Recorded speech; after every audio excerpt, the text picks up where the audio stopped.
আজকে আমরা রবীন্দ্রনাথ ঠাকুরের সোনার তরী কবিতাটি আলোচনা করব এবং সম্পূর্ণ বোঝার চেষ্টা করব। কবি পরিচিতি আমাদের জানতে হবে রবীন্দ্রনাথ ঠাকুর কে, তিনি আসলে কোথায় জন্মগ্রহণ করলেন, কেন তিনি বিখ্যাত, এগুলোই। তো প্রথমেই যদি আমরা জন্মের কথা বলি, রবীন্দ্রনাথ ঠাকুর 1861 খ্রিস্টাব্দের 7ই মে ভারতের কলকাতায় জন্মগ্রহণ করেন। তিনি সাহিত্যিক হিসেবে অত্যন্ত সফল ছিলেন। তিনি মাত্র 15 বছর বয়সে বনফুল নামক কাব্য রচনা করেন, যেটি ছিল তার প্রথম কাব্য। গীতাঞ্জলি এবং আরও কিছু কবিতার সমন্বয়ে তিনি একটা ইংরেজি অনুদিত বই সং অফারিংস এর জন্য 1913 খ্রিস্টাব্দে এশীয়দের মধ্যে প্রথম সাহিত্যে নোবেল পুরস্কার অর্জন করেন। নোবেল খুবই বড় পুরস্কার এবং তিনি ছিলেন সাহিত্যে প্রথম নোবেল অর্জনকারী।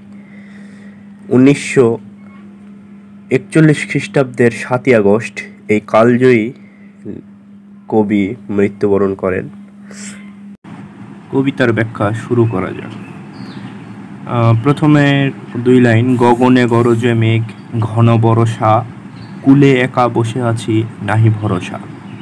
প্রথমে ক্ষমা চেয়ে নিই যে আমি খুব ভালো আবৃত্তি করতে পারি না। এখন শব্দার্থগুলো যেগুলো আমরা জেনে রাখা দরকার, সেটা গগন শব্দটির অর্থ হলো আকাশ।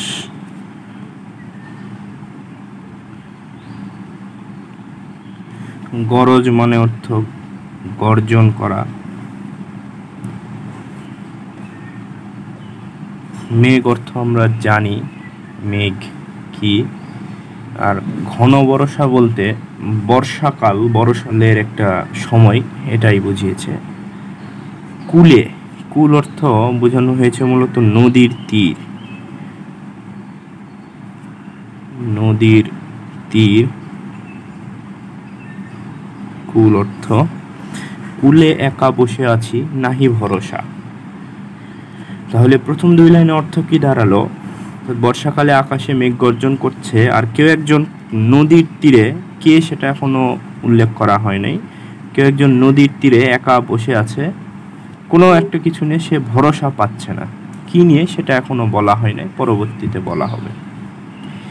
তো ঠিক এর পরেই বলছে, রাশি রাশি ভাড়া ভাড়া ধান কাটা হলো সারা, ভরা নদী ক্ষুরো ধারা হর পরশা।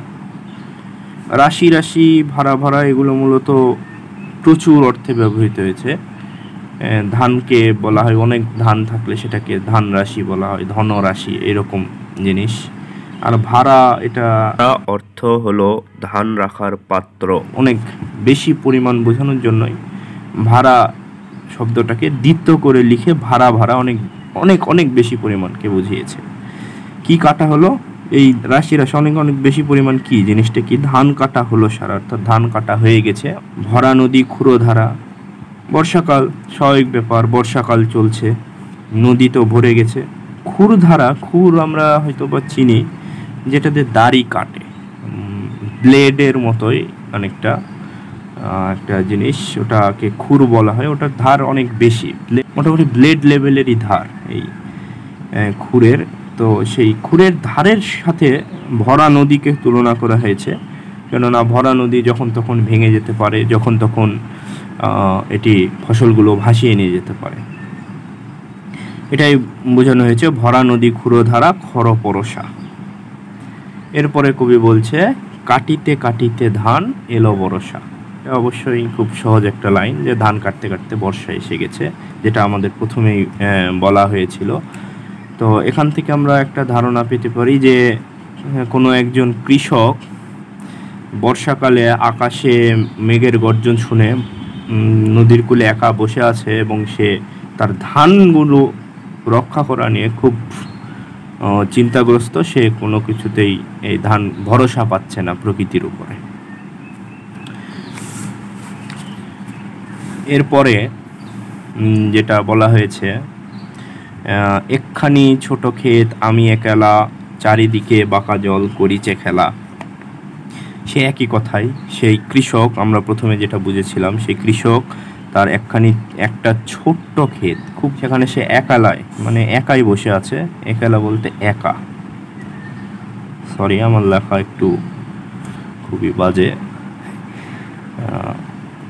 তো চারিদিকে, পরের লাইন, চারিদিকে বাঁকা জল করিছে খেলা। বাঁকা জল দ্বারা মূলত নদীর যে স্রোত সমৃদ্ধ জল, পানি, নদীতে পানি আছে, মানে ভরা নদীতে যে স্রোত, সেই স্রোতকে বাঁকা জল বলেছে, কারণ এই স্রোত কখন যে ভেঙে নিয়ে চলে যাবে ফসল, এর কোনো ঠিক ঠিকানা নাই। এই জলের উপরে আসলে কোনো বিশ্বাস করা যায় না সেইভাবে। তারপরে কি বলছে যে পরপারে দেখি আখা, তরু ছায়া মশি মাখা, গ্রামখানি মেঘে ঢাকা, প্রভাত বেলা, এপারেতে ছোট ক্ষেত আমি একেলা। এরপর সেই কৃষক দেখতেছে পরপার। পরপার বলতে মূলত নদীর অন্য পার বুঝিয়েছে, নদীর অন্য পার।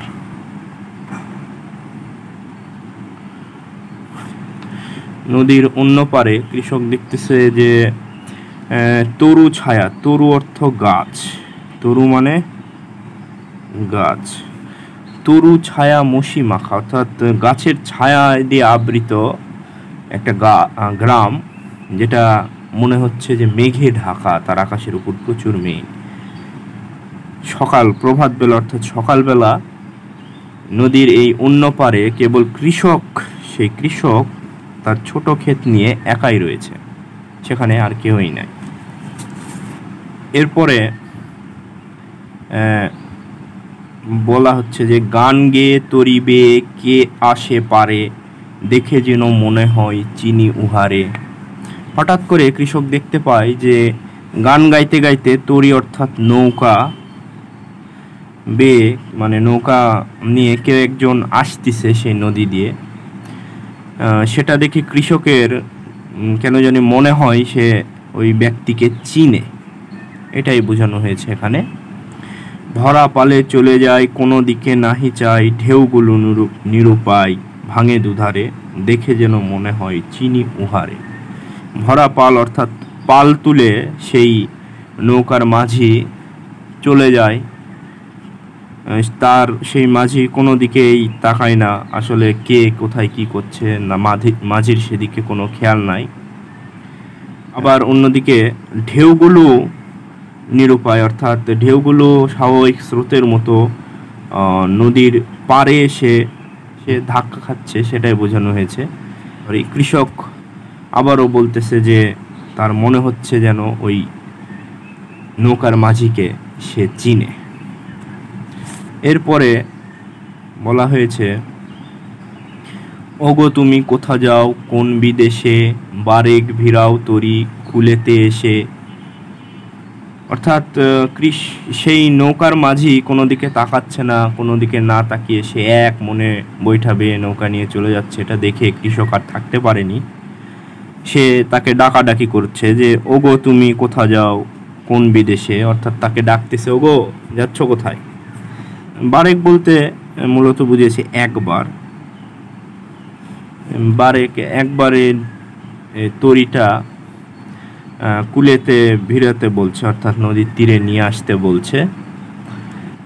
নিয়ে এসে কি করতে বলবে সেটা পরবর্তীতে কৃষক আবার ব্যাখ্যা করেছে যে যেও যেথা যেতে চাও, যারে খুশি তারে দাও, শুধু তুমি নিয়ে যাও ক্ষণিক হেসে, আমার সোনার ধান কুলেতে এসে। এই কৃষক বলতেছে যে যেখানে ইচ্ছা নিয়ে যাও, কোনো সমস্যা নাই, যাকে খুশি তাকে দাও, তাতেও আমার কোনো সমস্যা নাই, কিন্তু তুমি একটা কাজ করো, সেটা হলো আমার সেই সোনার ধান, যেই জিনিসটা নিয়ে মূলত কবিতার নামকরণ হয়েছে, সোনার তরী সোনার ধান, সেই সোনার ধান তুমি নিয়ে যাও।